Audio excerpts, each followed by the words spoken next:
Cô chào con. Con chào cô ạ. Con hãy giới thiệu bản thân mình cho cô và mọi người cùng nghe nào. Con xin chào các cô. Mình xin chào các bạn. Mình tên là Bảo Ánh. Hôm nay mình 5 tuổi. Mình học lớp 3 rồi. Trường mầm non Việt Sinh Tích Sĩ Tí. Cô Thanh khẽ nói anh nào. Bây giờ Bảo Ánh có thể giúp cô trả lời một số câu hỏi về bộ môn toán IQ không? Có Trước mắt con đây là cái gì nhỉ?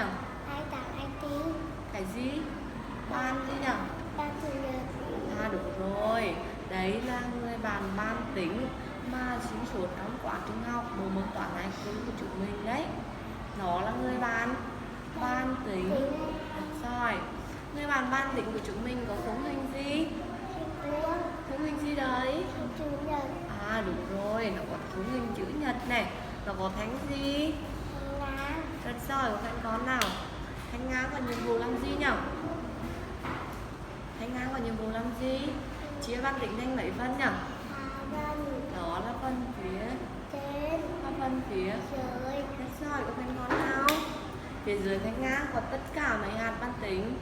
4. Khi chuyển sát về thanh ngang, mỗi hạt có mang là gì là? 1.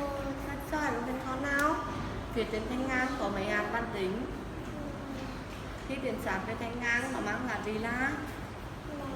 Rất giỏi của các con nào. Bây giờ con có muốn thực hiện một số phép tính đến người bạn ban tính hay không? Có cô ạ. Are you ready? Dạ. Ban tính chuẩn bị. Con cầm ban tính lên, hai tay con cầm ban tính lên. Đúng rồi. Xóa dài. Hôm sau con nhớ thực hiện xóa từ bên này qua cho cô Thành nhá. Cái này con cầm ban tính cho cô nào. Đúng rồi. Chúng mình thực hiện ở hàng này cho cô nhá. Một con hạt một hạt đúng rồi. Cộng 2 mắt không phải, cộng 2 chúng mình ghẻ thêm mấy hạt nhỉ? 2 hạt đúng rồi. Này con Thanh nhắc lại này. 1 đây con để yếm nào, thả tay ra để có may con nào.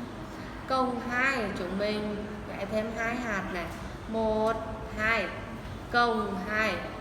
Thực hiện lại thao tác cộng 2 cho cô nào.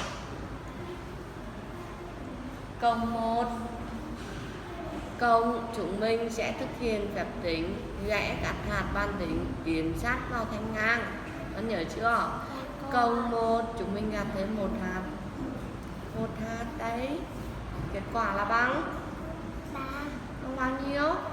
Con đếm nào. 1 2 3 4. Đây là Bằng 4. rồi.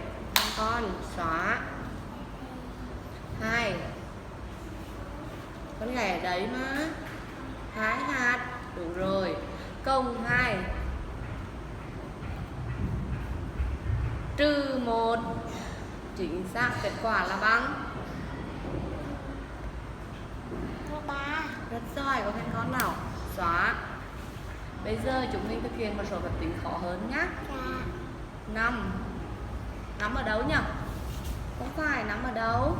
Nắm ở trên, đúng rồi. Cộng 1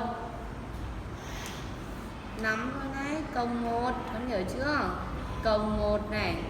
Cộng 2 con đứng, con nắm con để như thế này, không gạt nắm rơi xa thanh ngang, con nhớ chưa? Cộng 2 chúng mình làm thao tác cộng 2 cho cô nào.